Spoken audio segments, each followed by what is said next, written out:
This is AndyTube. In this video, I'm going to follow up on an earlier video I did about the broken tension on Stella, the Singer Model 237. And at that time, and during that video, I had found this indicator flange had a broken cross member, and that's why the tension wasn't working. So I had mentioned in the video I was going to order a replacement. I did, and it has arrived, and it's a beauty. Man, it's like a perfect. Let's see if I can get it down here.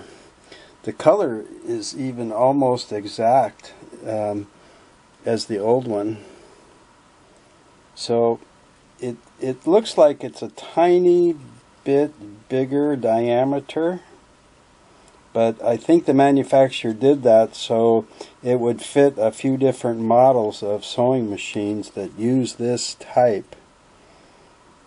But you can see what I really liked about it too was that the plus minus was darker and bigger than the original. So I was happy to get this, and I said, okay, I'm going to make that follow-up video that I had talked about and install this system and show you how it goes together and how to set the thread tension on it back to zero. It's called, Singer called it zeroing out the tension unit. And when I got to looking at the parts, I found I had made an error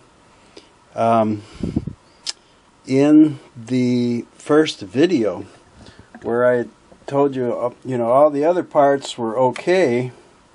It was just this indicator flange that was broken. But that turned out to be wrong. And I'll show you why. So when I got the new flange, I got out all the other parts and cleaned them again with the crud cutter and inspected them and made sure the rust had not come back on the spring. Everything was looking great. And then I noticed something about this tension releasing pin. And the flanged end here is perfect. It looks factory made. But the other end has been cut with a wire cutter, and it has a sharp edge to it. So I thought, oh, I wonder if whoever worked on this machine before thought the problem was the tension pin. Or they just found a longer pin from a different machine maybe. But it got me to wondering, so I decided to measure the pin, and I'm hoping this will show up okay for you guys. So I'm just going to put the flange like right on the 4-inch line there and hold it with my thumb, and it's about 1 inch and 3/16, and it should be 1 4/16 or 1 1/4 inch. So, this pin is really too short for this model of machine. So now I'm wondering if somebody trimmed the original, but I don't know. But I didn't want to wait. I've been waiting to make this video until I got this shipped to me. It took a while. I think it's from Ohio, and I'm in Arizona, so they've been having some pretty good snow and ice storms. It took a while to get here. So what I did was I took a finishing nail, and I've done this a few times, and out of it I made a new tension releasing pin with my version of a flanged end, and a kind of flattened out, smoothed out end after I cut it. So when I measure it now, I put that end of the flange right at the 4-inch mark, and it measures to exactly 1 1/4 inch. So that was easy, and I decided that, you know, I should tell you about this. So just quickly, I'm going to say this nail, it's called a finishing nail on the package, and I actually bought a box of these to redo some molding a couple years ago, and I probably have 100 and some of them left. But it's a 4D, D like David, a 4D nail that's 1 1/2 inches long. So here's what I did to make a releasing pin out of it. Okay, is you take the finishing head, the little rounded head, and you flatten it on 2 sides so that the head is flush with the shaft of the nail. You know, it can be wider, like on the factory pin with this flange, but I don't want it to be thicker, or it won't slide. It won't slide inside here too good. It's too big for the stud. So if you have a vise, you know, you can just put it in your vise and squeeze it down and flatten it out. I don't have a vise anymore, so I just take one hammer kind of as my pounding block, and I take my old ball peen hammer, and I'm just going to hammer it down on this top side until the head is as flat as the rest of it. And I got to be careful. I don't want to flatten the shaft any. I really just want to work on the head. So here's, see if I can do this around the camera here. Let me see. Let me move some stuff. Here we go. So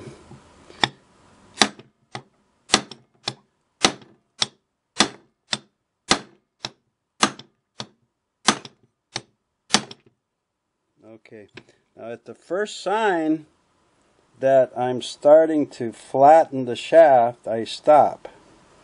So I've got what I call the top side of this flattened out, and you can see it's spread out now. Let me get another one like the round one. So you can see I've flattened it quite a bit there. So I'm going to turn it over and lay it down on that flattened side. The back side got a little bit flat from me pounding it, but I'm going to flatten it some more. Okay.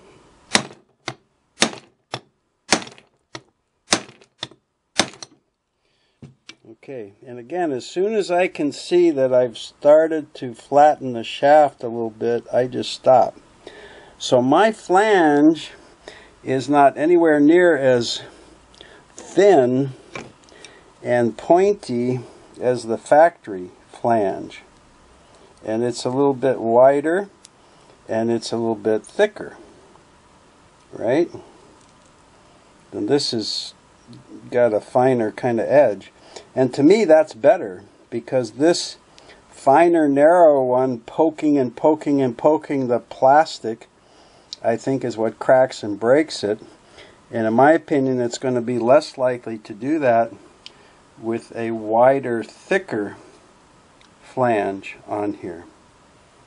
So then I have to test if it's going to work in my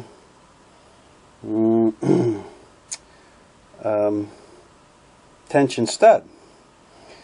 So I'm going to put it with the flange kind of horizontal into the opening,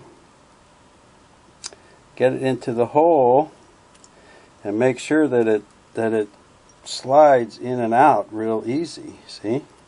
So that 4D like David nail is, if not exactly the same as the factory, it's very, very close.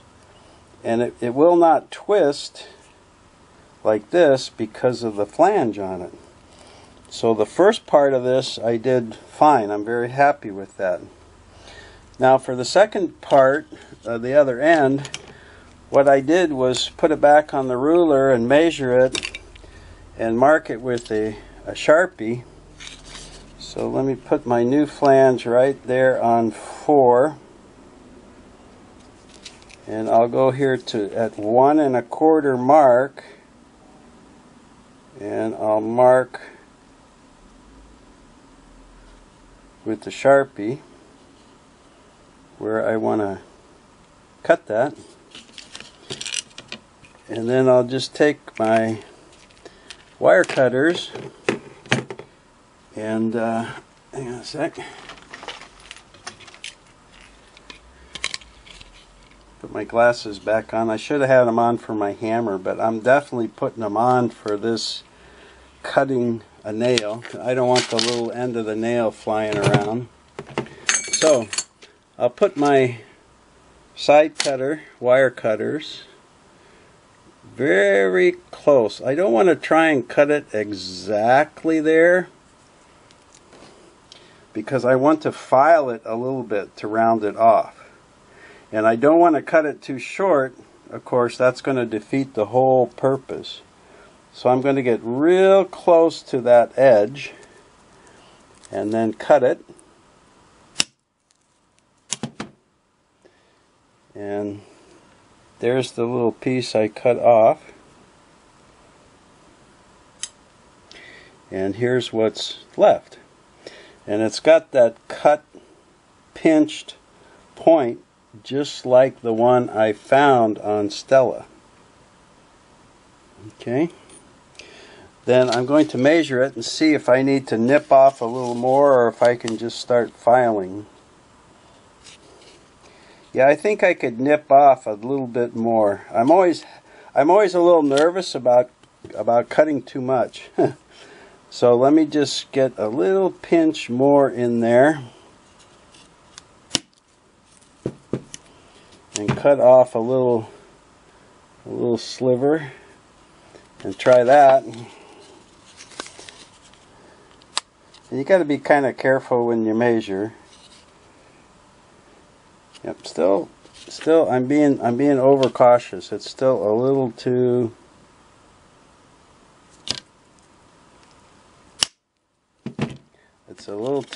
long still.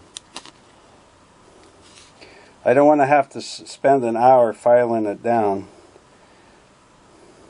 I don't have a grinder. If you have a grinder or anything, well, I guess I could get out my Dremel, but usually what I do, I just have an old tri-sided file, and what I did was go in there and start filing down that edge that it made with the cutter. Okay, so I don't want that sharp edge inside the machine for that tension releasing lever to try and find it. I want to get a flattened out edge. So I keep filing that down, and then I'll feel it like this because it can spread the shaft a little bit. So I'll just go all around the shaft and smooth it out a little bit so there's no sharp edges, nothing sticks out beyond the diameter of the shaft, and I get a nice, doesn't have to be perfectly flat, but I want it a lot flatter than it is when you use the wire cutters. So once I shape it, you know, where I like it, I'll just re-measure it there, and I come up, whoops, there, I come up with right at 5 quarters, 1 1/4 inch. Okay, so that's how I make a new tension releasing pin. Now, in the past, I've also made them without this flange, where I have just cut off the head and the tail and made it the right length, and I have just rounded off the ends, because the old tension releasing pins, like if you saw my series on Cute, the model 99K, that tension releasing pin just had rounded off ends. There wasn't a flange on that pin. But especially with plastic, I like the idea of this wider, thicker flange. So it's going to be, you know, pushing on that flange like that. So the more contact, wider with the plastic, I think is better than a smaller pushing on it. It just spreads the pounds per inch, so to speak, out a little bit. So that's how I make a new one of those. Okay, so let me get Stella's old pin over there, and let me get some of this out of the way, because then I have to show you what else I found. Oh, brother. I know. Poor Stella. Poor Stella.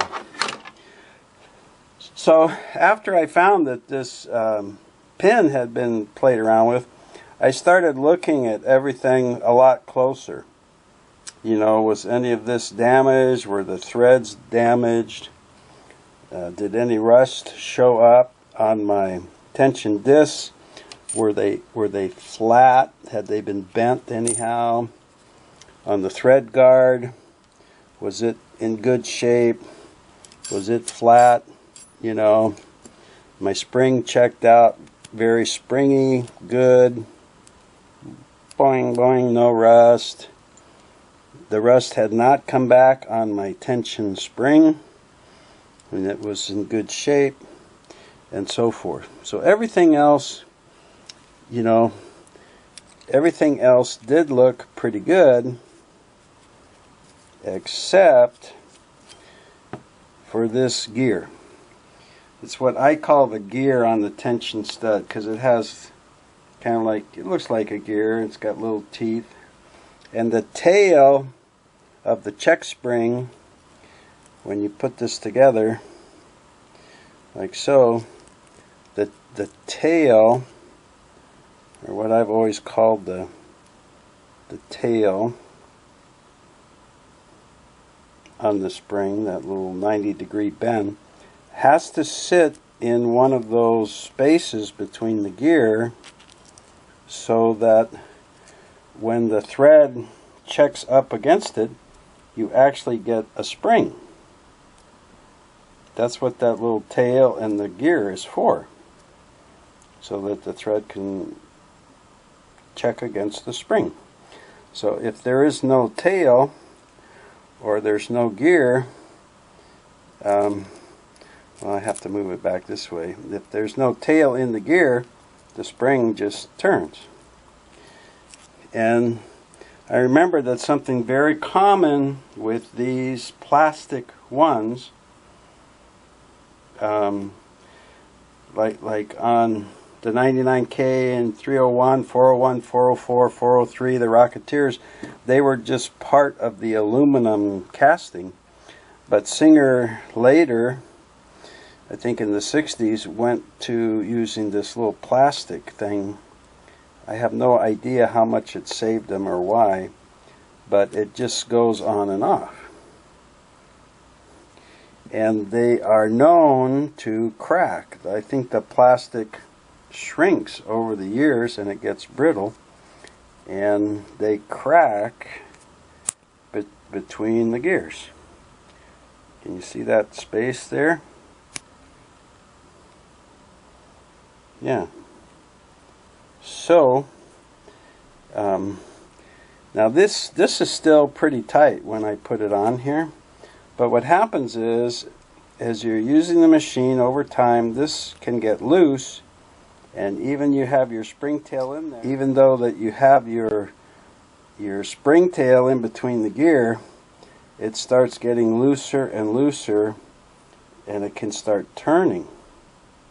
It'll start moving a little bit. So when you're sewing, especially if you're sewing faster and the check spring is bouncing up and down and that little tail in there, it can move that, and you start getting malformed stitches.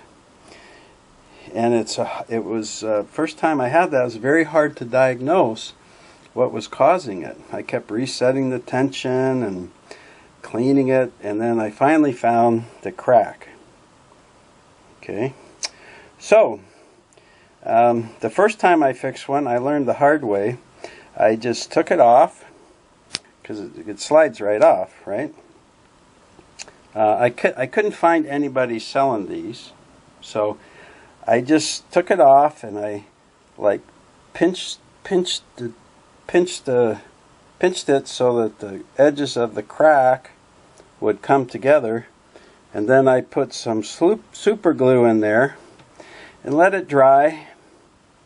And then when it was nice and dry, I said, wow, that was easy. That's an easy fix. And then I slid it back on. Well, of course, now the diameter of the opening is small again because I glued it back together. So when I pushed and pushed and finally got it to slip on, all it did was crack in another place. So what I have learned to do with this is just leave it on, get it in place, you know, all the way on, and I turn it so that the crack is even with the slot, because it's rare that the springtail would go in here. It usually goes up on the top part. So I would turn that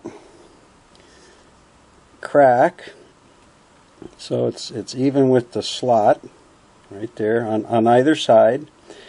Usually I do on the left side, and then I get it on all the way, and I clean it first with alcohol or the crud cutter, and then I just take a little, I mean a small amount of a super glue, like a drop, boom.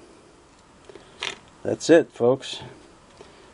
Because that stuff is so thin, and I don't want it to get in the, leak around and get in the crack or inside or anything. I just put a small drop on there, and it doesn't really pinch back together and glue it. It just kind of glues the whole gear around that crack back onto the shaft. Okay, and that's been a very effective fix for me. But for sure you want this to be very dry before you start assembling the tension unit back onto the machine. Because if you wanted to, you could break this off and clean it off if you had to ever. But you don't want to glue it into the machine, right? So I'm going to let that dry, and while it's doing that, I'm going to set up my camera and chair and everything better so that I can work and show you how to assemble this tension.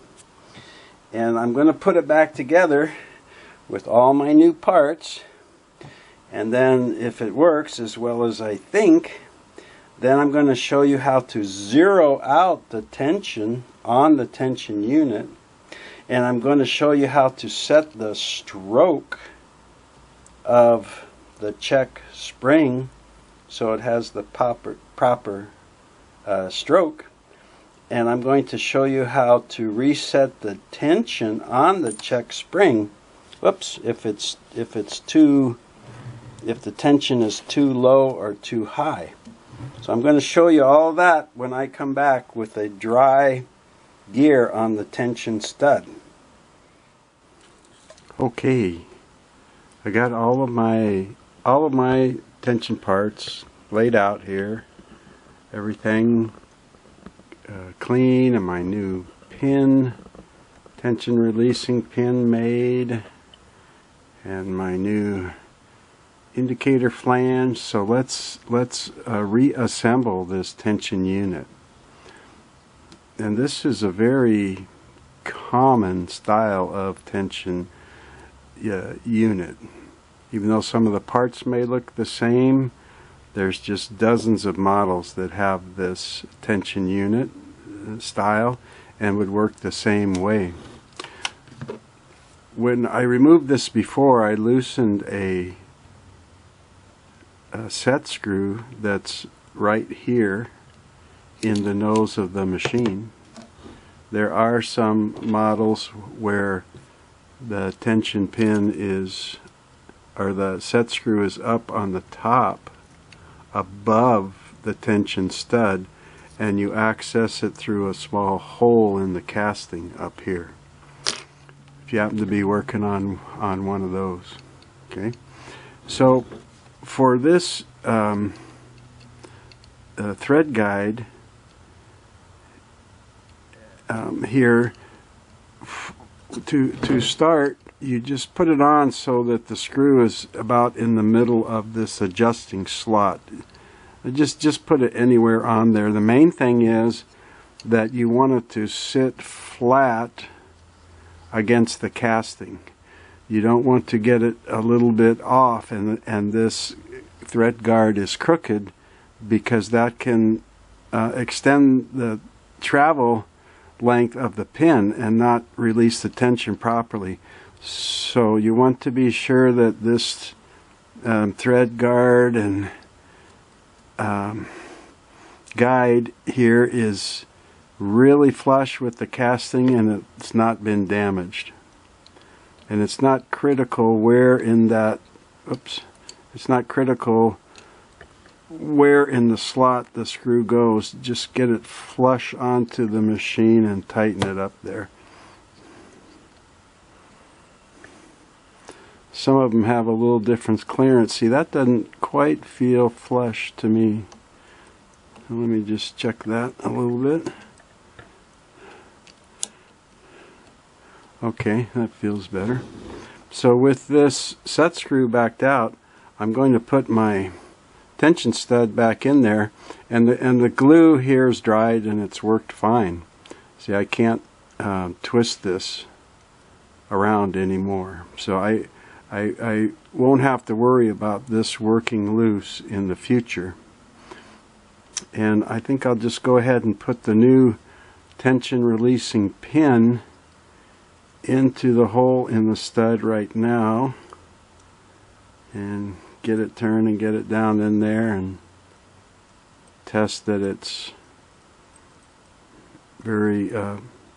moves very easily. And then, now usually I will tell people to put this in so the slot is horizontal, and on most machines that's exactly how it goes. But another easy way to tell is to take the indicator flange on your tension unit and slide it into the stud there, so that your indications are up on the top, and see if you do put it horizontal, is that going to put the divider, that black line, that black line right there, is that going to put it right at the top? Because some of these indicator flanges, if you put the stud horizontal, when you look up at the top, the flange will be off center to the side. So if you want, let's put this on, and we want to be sure that your set screw is loose enough that this stud goes in all the way. There's a common problem here where people don't get it back in all the way, and then again the releasing pin is farther away from the tension releasing pin lever that it won't push out and open the tension disc properly. So you have to be sure it's seated all the way in. Fix a lot of tension problems just by doing that. Okay, and then if you want to see your particular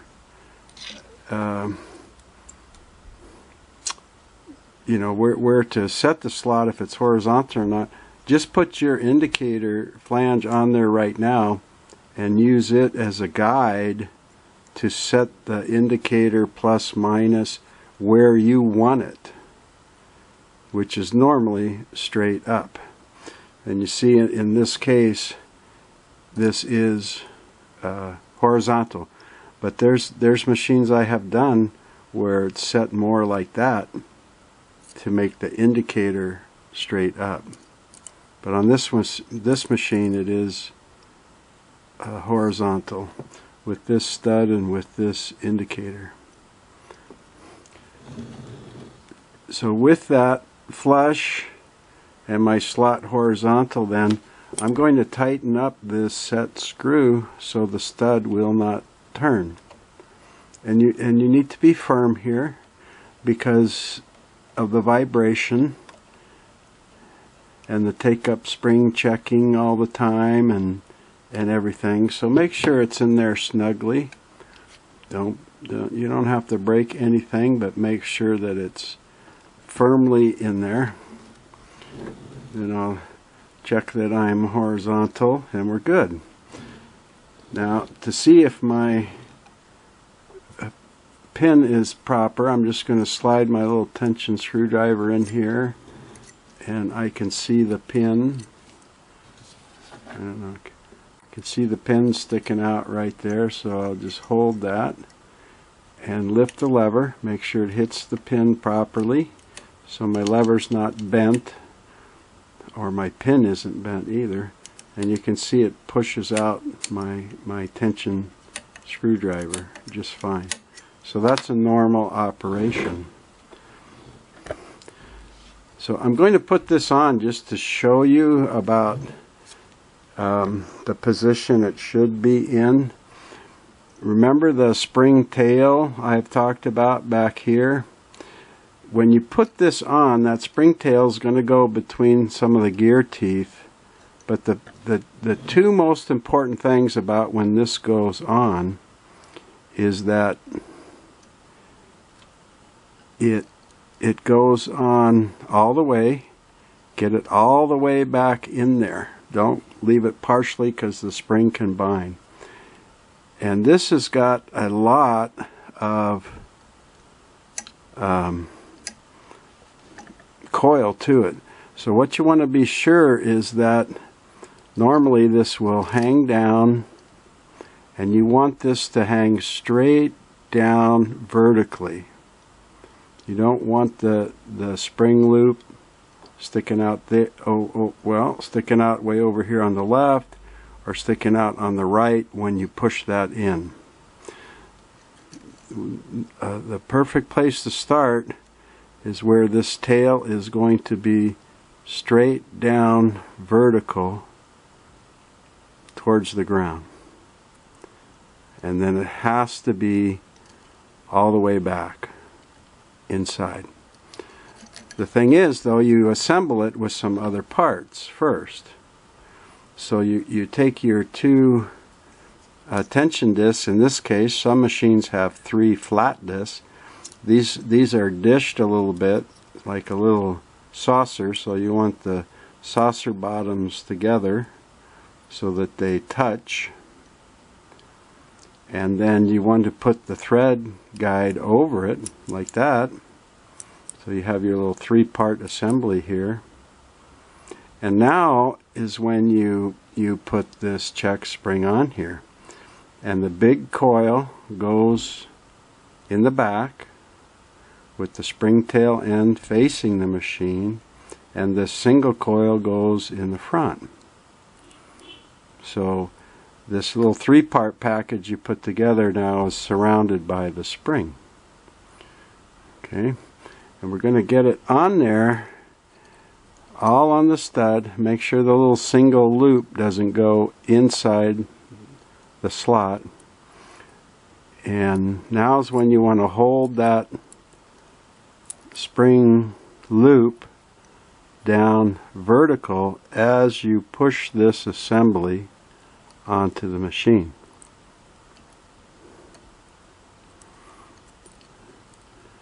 And this my pointer, this part up here of the thread guard has to go in the little hole that's in the machine, in the casting. That's what keeps this from turning. So that has to go in, and you want your loop, the spring loop, when you push it in, to be pointed vertically down, and you want to be sure that it's all seated very good. That's how you get that spring in all the way. Okay? So now your spring tail is going to be between a couple of those gear teeth. Just hold this, and you're going to bend your loop up and rest it on the thread guard stop. That little point that comes out right there is called the stop, and that's where it's going to sit on. And you can check your tension right now if you want. This thread tension loop here, this has to have enough tension on it to keep the thread like taut as the needle's going into the fabric. So if you don't have enough tension, if it's real loose, it won't keep that thread tight going in. If you have too much tension, it keeps the thread very taut and tight when the hook's trying to grab it and wrap it around the bobbin thread. And there's a way later I'll show you to set this tension. But if you feel it's too loose or too tight, you can correct it right now. Just pull your assembly back out. Mine feels a little bit tight to me, so I'm going to pull it all the way out, including the spring way out here, so that that tail's not in the gear. And I'm going to move it a little bit to the left. Left would be less tension. If the spring felt too light of a tension when you first put it on, you would want to move this tail, or loop over to the right, because then it has more to travel and it'll have more tension. Mine seemed just a little bit tight. So I'm going to move this over just a little bit and line it back up again and get that post up in the hole. Make sure that I've got everything flat in there properly, and then put my loop back up over the stop and test it again. Now it's still nice and snappy, but I can tell it's easier, it has less tension. So I like that a little bit better. So I'm going to leave it like that to begin with. Okay. And we can check and reset that tension later by a different method. Now, finally, I get to put my brand new indicator flange on here. Perfect. I'm going to keep everything kind of pushed back in there so that spring stays inside the hole. Now I'm going to put the tension unit spring on here. And this particular model, I found out they do recommend you put that half loop, this last coil that was coming up and then turns horizontal. They recommend putting that on the bottom of this machine. Some machines don't mention anything about it in their service manuals, and some do. Then I'm going to put the stop washer, the spring stop washer, and this one you always put the finger facing up, always. And some of them are like this, and the finger isn't straight up, it's bent a little. And if you have one that's bent like this one, you always have that pointing towards you. Okay. Then I'm going to put the numbered flange on here. And that little finger is made to hit a little stop in here. There's a little protrusion right in here, and it's above the 0 or near the 0, and it's made so you can't turn past 0 and just unscrew everything when you're changing your tension. So if you put this on so the number 1 or 2 faces up, you'll know that the stop is to the right of the finger over here, and that's where you want the stop to be when you assemble it. So your finger's straight up, your stop's by the 0. So just be sure that the stop is over to the right of the finger. Now I'm going to push this back, and I'm going to install the knurled thumb screw that holds it. So by pushing this back in here, I want to push back against the spring and hold it with my thumb. If you need a pair of tweezers back there, maybe you got big old thumbs or something, and you can't do this, you know, if you want to put a pair of tweezers horizontal to get this to get back in here while you get the thumb screw. Matter of fact, let me just see if I can get this thumb screw started. I'm going to put just a little bit of oil that's on this Q-tip, just to get a little oil in there, because I want this to get started. You don't want to cross thread anything here, so take your time. Remember, this little post pin that sticks out is going to go in one of the holes on the numbered indicator. So of course that has to be facing the indicator, but we'll just get this started on the stud for now. There. And then I'll turn this so it's about at number 2, push it back in, and start tightening it until there. Did you hear that pin pop in a hole? Okay, there. So then I want to test that when I turn it all the way left, it's going to stop after the 0. See that? Between the 0 and 9. Then there's 1, 2, 3, like that. Okay. So that's how you first set this on here. Okay. And then when you lift this, you're going to see now if your pin is working, and see how it's moving this forward. When you lift your tension releasing lever, see how it's moving that indicator flange forward, which means it's compressing the spring, which means your tension discs are loose so your thread can go through, which is what you want on 0. Okay. Then as you tighten it up, you put this down, it lets the spring push back on the guard and the tension disc, and it starts creating tension on these discs. There's tension 1. Here's tension 4. It's harder for me to put the screwdriver. Here's the tightest tension I can make. Oh, yeah. So that's pretty good, but how do you set it properly? How do you zero it out?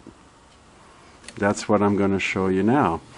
Is that I'm going to put the arm cover back up here and get some thread, and then I'm going to show you how you will zero out this tension unit.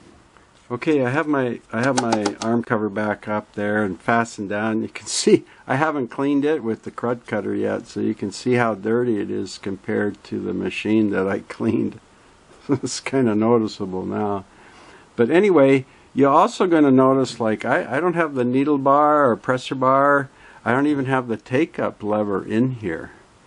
And this is how I learned to zero out the tension and set the tension on this unit. Okay, and I know some people thread it up all the way and all the way through the needle, and they take their tension reading on the thread as it comes through the needle, and that makes a lot of sense.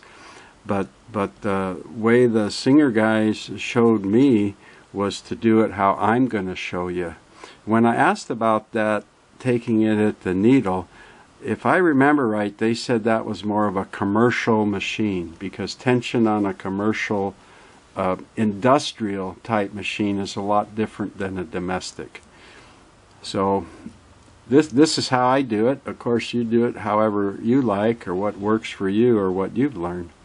But I am going to raise the pressure bar lever, because even without a spring or anything, it will stay up, and it's releasing tension on the disc. They're nice and loose, and you always want this up when you thread the tension unit, because that's how the thread goes between the tension discs.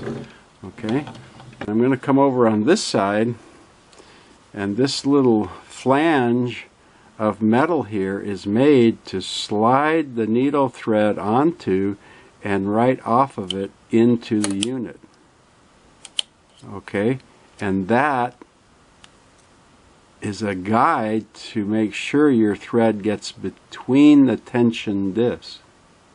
So with the pressure bar up and the thread here, I want to put tension on this thread so I can hold it taut while I get it in the unit. I put my thumb here. You can also just put your hand up on top of the thread spool, which is a way a lot of people do it. I'm just the habit of putting it up here by the thread guide and pressing it into the machine. Pulling the thread down taut, I'm going to pull it back against this slide and then just slide it left, and it just goes right. If I do it real hard, you might hear it pop in there, but that's how to do it. And that's going to put the thread, that's what that's designed for, is to put the thread right between the tension units. So continuing to keep tension on it, I'm going to bring it up against the check spring and use the thread to raise the check spring all the way up and drop it, which will put the thread behind the positioning finger here.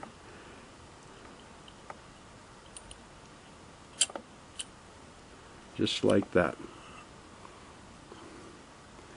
So let me see if can I pull that off and do it again for you.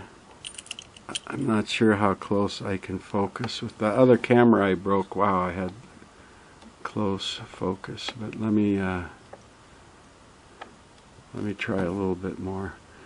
So I'm keeping tension on the thread, pressure bar up, tension disc loose.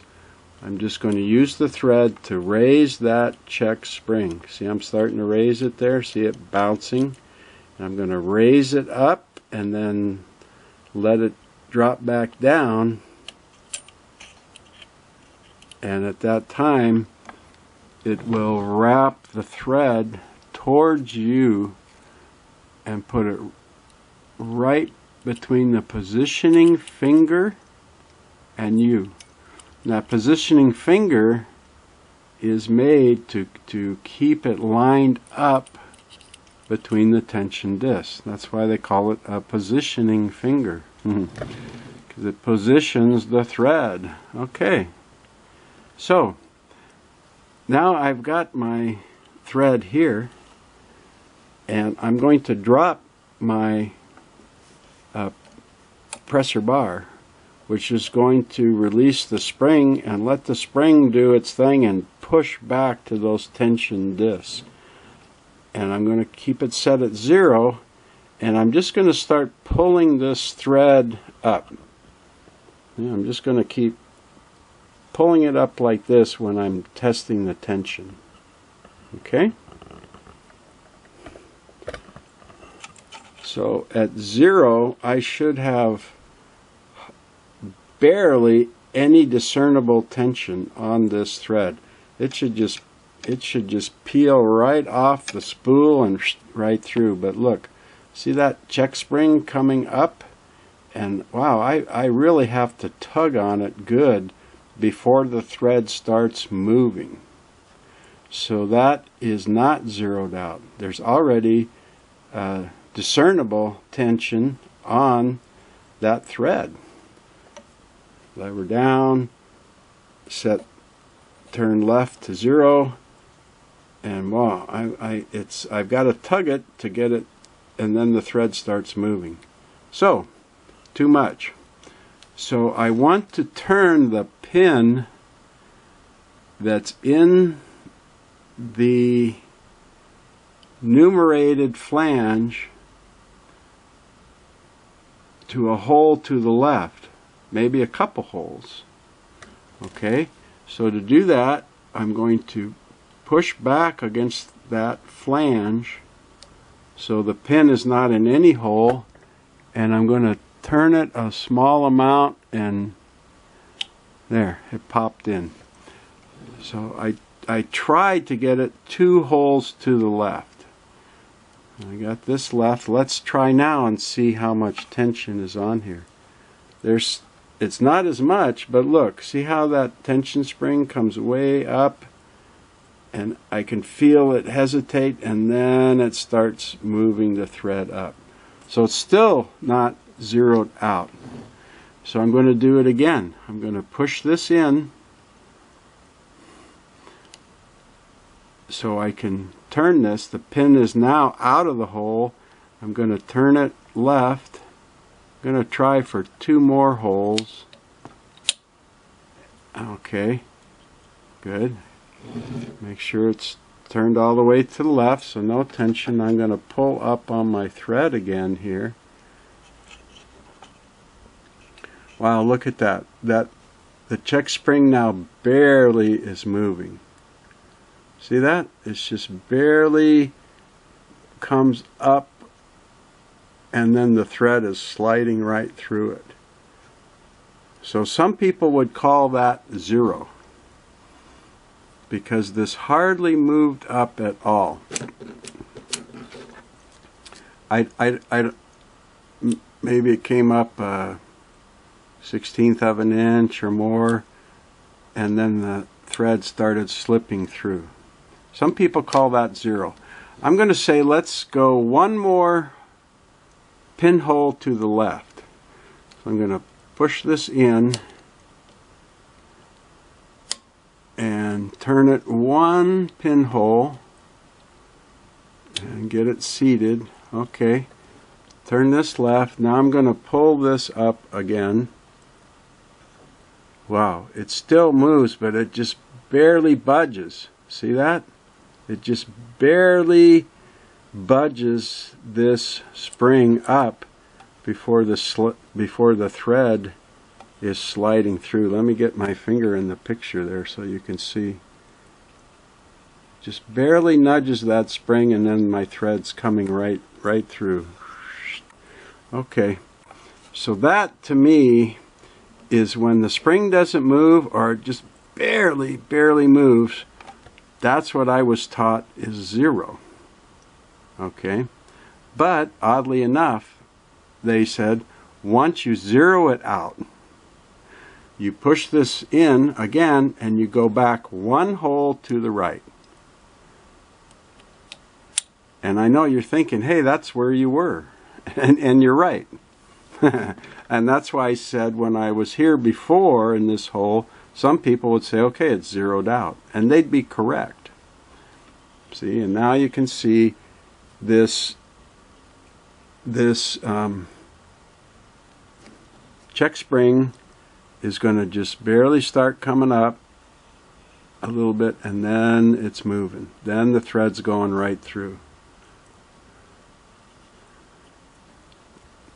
And that's the way they told me. Even when you think you're at zero, move it one hole to the left and make sure you should just barely get any drag on that thread when you're pulling it up. Like the take-up lever would be pulling it up. And when you get that, move it one hole back, push this in, turn your knob one hole back to the right, and here's what zeroed out looks like. It does move the check spring, but just about a 1/16 of the inch, and then the thread is just zipping right through. No problem. Okay, and that is zeroed out. And then, you can test to make sure that your assembly is all proper. Just start pulling this thread up and up and up and up and up in the air as you start putting some tension. There's one. Now look at that check spring move. See? There's two. I've got to pull harder. 3, I have to pull harder. 4, 5, 6, 7, 8, 9. I can really tell the difference. And it's nice, smooth increments. When I went from 0 to 1, yeah, there's more. I mean, it's no big deal. I can still pull the thread, but there's definitely more tension. As I kept pulling, it went to 2 and 3 and 4, gradually and gradually increased tension. One of the main reasons you want this zeroed out is so that when you do zigzag, especially your wider zigzag, or when you're up here with your stitch length lever, and you are setting it up in the very fine area here and dialing it in to finer so you get your satin stitch. You want very little tension on that thread because it's going to be whipping back and forth. Okay, especially your wider tensions, you want to come like, say, a number 3 zigzag, maybe a 2 is okay. But as you go wider, you'll find it. You can test it when you do your test sewing. Maybe a 1. Maybe you want all the way to 0 or past 0 to do the satin stitch, especially a wide satin stitch. So that's how you zero out. That's how you zero out the tension unit. And you just need the tension unit and the arm cover and the spool of thread. That's all you need. Now, sometimes in the manuals they will give you a gram reading, a tension gram reading, if you have a tension meter or a tensometer, and they'll give you a gram range. And if you have that and you have a tension meter and care to use that, that's fine. Go right ahead, and I've used it on several machines. But what I have found is this manual method that the old Singer guys used. I've set it manually on a machine that said so many grams of tension, and then I've set it manually and said, okay, that seems good to me, and gone back with the tension meter, and it matches that gram reading. So let's see, I'll tell you what, for those of you that care to keep watching this segment, let me grab a tension meter and I'll take this tension at 0 and we'll see what it is. here's my little $6 or $7 tension meter. Very old style. But what you do is you clip this clip right on the thread just above the tension unit and above the check spring, and you start pulling it up. You use it to pull the thread, and then the pointer here swings down and will give you a reading on the gauge. And one side of the gauge, this is grams, and this is from 0 to 100. The other side of the gauge is ounces, from 1 to 4 ounces. And I usually use the gram on the domestic machines because the Singer manuals that even listed it, it was always in grams. Seems like it was always in grams on the needle thread tension unit. So let me see if I can reach around the camera. I tried to move the machine back a little, but I'm sure as I start lifting this, I'm sure that my hand is going to go out of the picture. So I've got it set to 0 and the presser foot down, and let's see what I get. Oh, that was easy. Double check.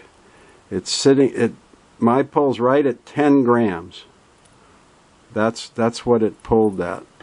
Let me lift this and kind of backward wind the thread and get it, but that's what it pulls at, 10 grams. Once I start moving, is it 10? Yeah, it's 10. Right there. Maybe 12.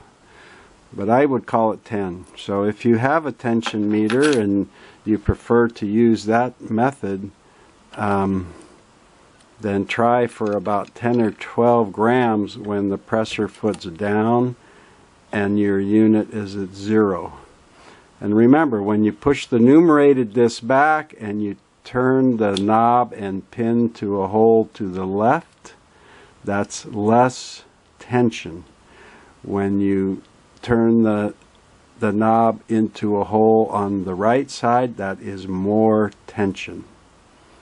Okay, so I've got to get the nose end all reassembled, but then I can show you about setting the stroke on this and checking the tension of the tension spring.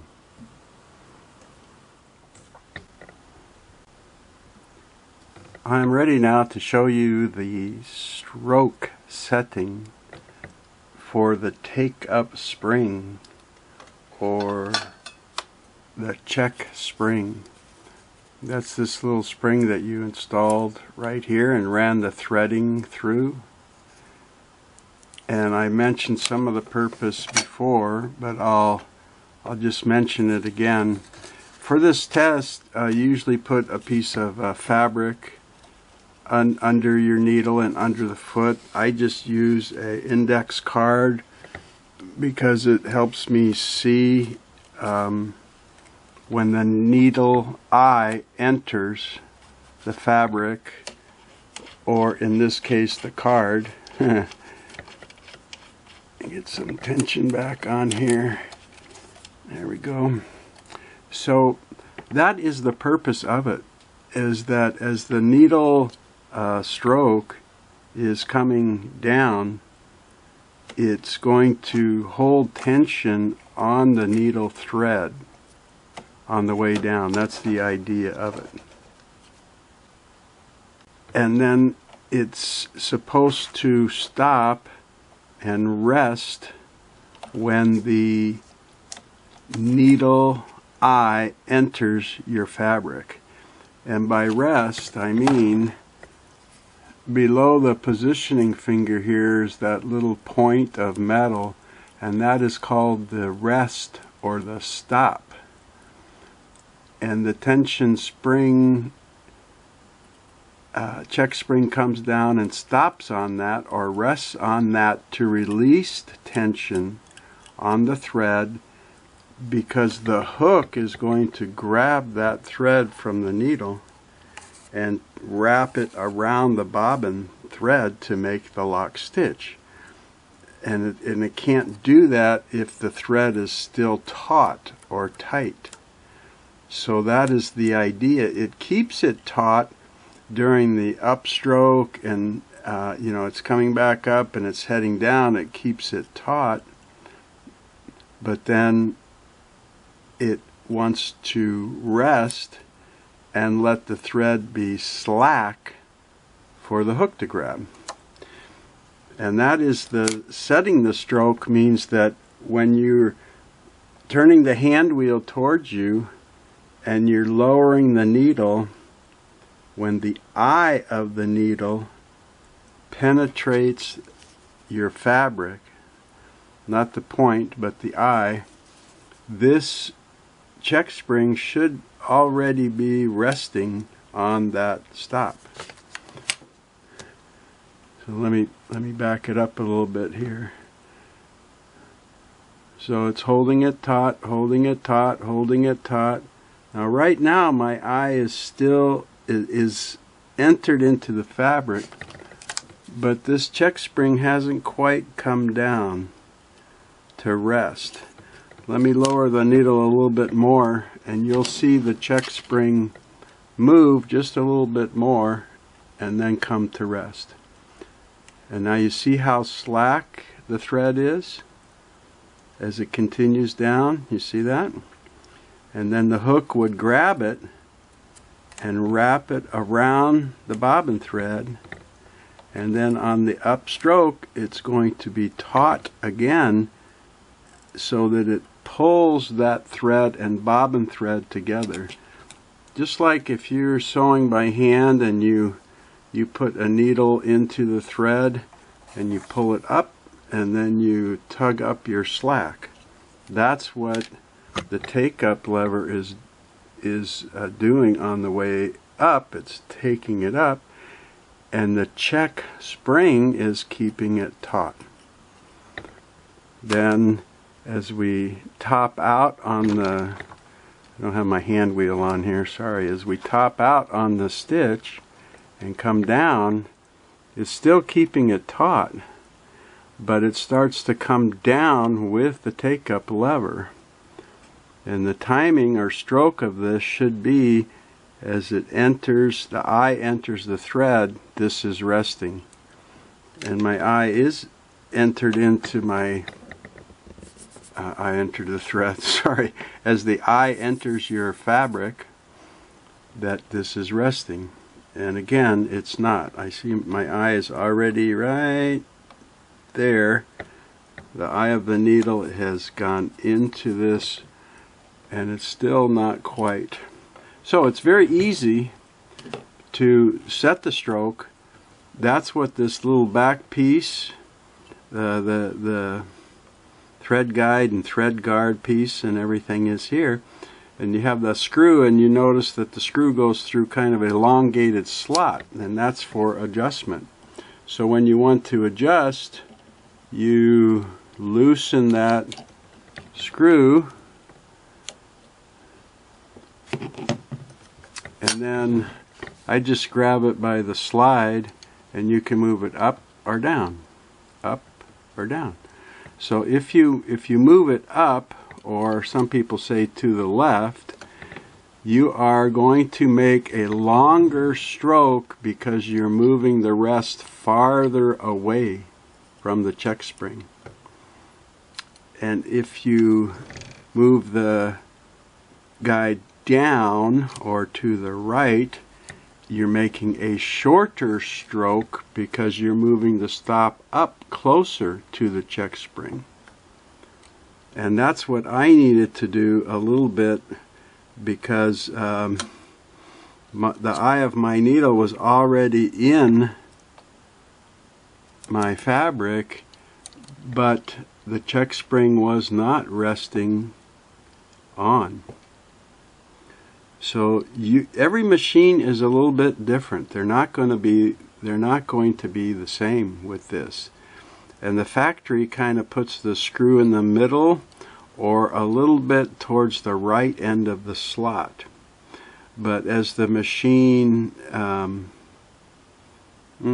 gets older, let's say, or as the power or springiness of your check spring gets a little bit lighter, you may need to adjust this. If you're having if your machine binds after the thread goes in and the hook grabs it and it struggles from that point, this may be keeping the thread way too tight to let the hook take it. So you would want to raise this up and make a shorter stroke so that the loop comes to rest and releases tension so that the hook can take it. So let me raise this up a little bit or turn it to the right, or what I call right side down, rest up. I think I want to raise mine a little bit, but we'll see. It's very easy, and we'll just give it snug it up here, and we'll make another stroke and we'll see how that goes. So it's slack now so that the hook can take it, and then as the take up lever comes back up, it's going to tighten the thread and work against the check spring. Up, up, up. There's your thread tension, right, to make your stroke, make your stitch. Now it's going to come down. Trying to get this whole thing. As it comes down, oh, I did way too much. I'm already resting on the stop, and the eye of the needle is over 1/4 inch above. So, all right, no worries. Maybe I adjusted it the wrong way. So I'll move this point down, or I'll move it to the left to make the stroke a wee bit longer. Let's see.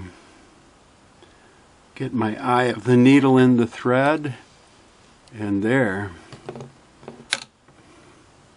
Yeah, see, now this is more how I see it factory set, and this is more, let me get this tighten here and I'll show you what I'm talking about, where the screw is about 2/3 of the way.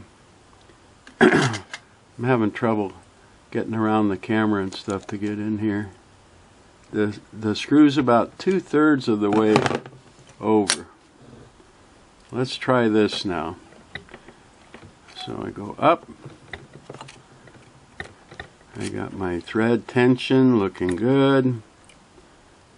As it's coming, I should have put the hand wheel on for this, huh?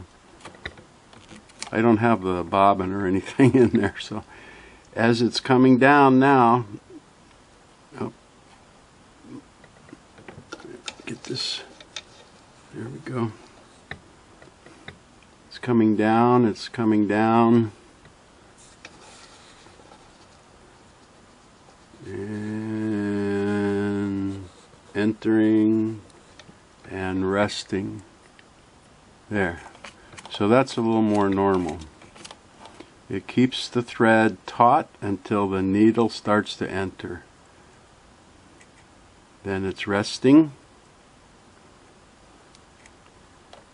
Very slack. Hook grabs the thread, wraps it around. On the upstroke, it puts tension on again until the next stroke. I could even raise that just a tiny bit more, I think. We'll see. Now, you're going to see it different. When you do this, you should have a bobbin in there and, you know, sew a few stitches so you're forming the stitch. And then this will act more normal. It's not pulling up the slack as much because the hook has nothing to wrap it around there. But I wanted to show you that's how you set the stroke. As the needle, eye of the needle enters your fabric, this should just be coming to rest on the stop, just like that. And if you can, let me see if you can see where the adjustment screw is. It's about 2/3 of the way over to the right opening of the slot. And it's very common that to the right of the screw you just see a sliver of the hole of the slot. And that I've many of the machines I've had adjusted are like this. Not all. Now chances are, if you had put a brand new take-up spring or check spring in there, maybe it wouldn't be this far adjusting, because this would be a little bit more springy. And you can change this tension too. Not on the thread, but the tension of this. If you remember earlier in the video, I thought my tension was a little strong, so I moved it during assembly. But let me show you, let me set up here and I'll show you how. After you've got it all assembled and you want to change how springy, how much tension is on that, you don't need to take this all apart and mess up that you zeroed it out. I'll show you how to do that.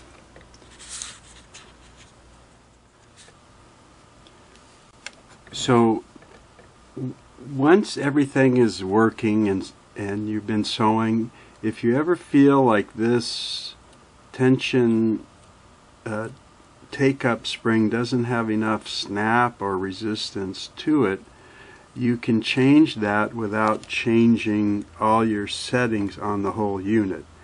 And the way to do that is just to pull it out of the machine and change the spring in the back. What I like to do is just unthread the unit. You can remove the thread from the needle and so forth, but I usually don't do that because I have a hard time threading the needle to begin with. So with the thread out of the tension unit, you just go right in here and loosen that set screw that holds the tension stud from turning, and you just pull the whole unit out like this. Okay? And then when you're going to be looking at it here, you remember that you have your indicator up, okay? And let's get this, maybe, yeah, I have that open. I'm holding the stud and I'm turning it kind of like to 0, so I can see where my springtail is right here. There's the top of the unit. You come right down, so you're just looking at it from the back end. So I want to make this tension a little bit more, so I want to lengthen the stroke. So I'm going to pull the spring out and go move that spring tail from here up 1 or 2 notches to make a little bit more tension, not on the thread but on the spring. So just pull this spring up so that the tail is out, and I'm going to keep this up so you know where up is and where you're moving the tail to. So I'm going to move it up. Now there, I moved it up a couple notches there. Let's see, that looks good. That feels a little bit better. On the opposite side of this, if you felt that there was too much tension on that spring, it was keeping the thread too taut as it went, needle went down, you could pull this out and move the tail to the left. Okay, that's going to make a shorter stroke and less tension. If you want more like I did, remember your indicator, so where you are up, I moved it up. Maybe 1 notch is where I moved it, but let's see. We'll put it back in. Make sure you have your indicator up and your thread guard post up to go into the hole. Get this around a little bit. To go into the hole. Okay. So my indicator up, post in the hole. I want to be sure I've got it all the way in, flush to the machine, and then I'll go back and I'll snug up that set screw.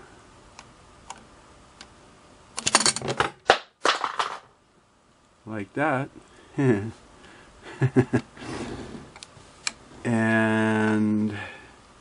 my tail's over here. I'm going to lift my loop up on top of the stop by just opening that up and kind of bending it around the stop there.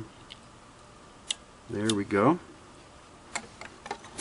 And then let me check here, and yeah, it's a little more firm. It's a little more tension on that spring itself. So that's what I was looking for. Put my presser foot up and rethread the tension unit here.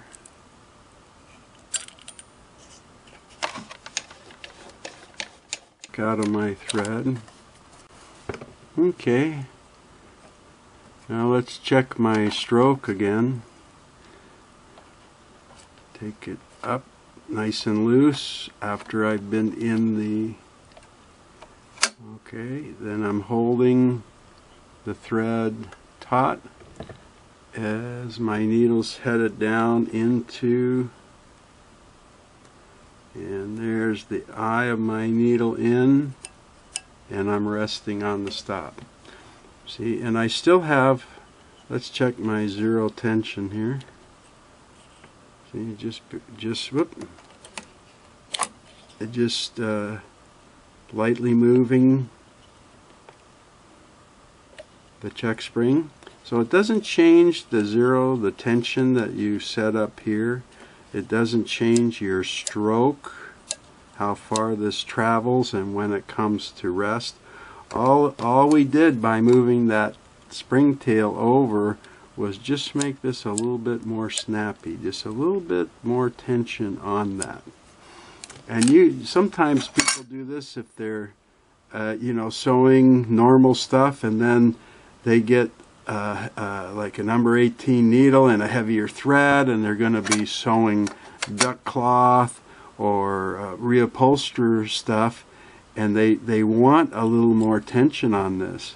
You just loosen that set screw, pull it out, move your tail to the right when you're looking at it backwards, gives you more tension.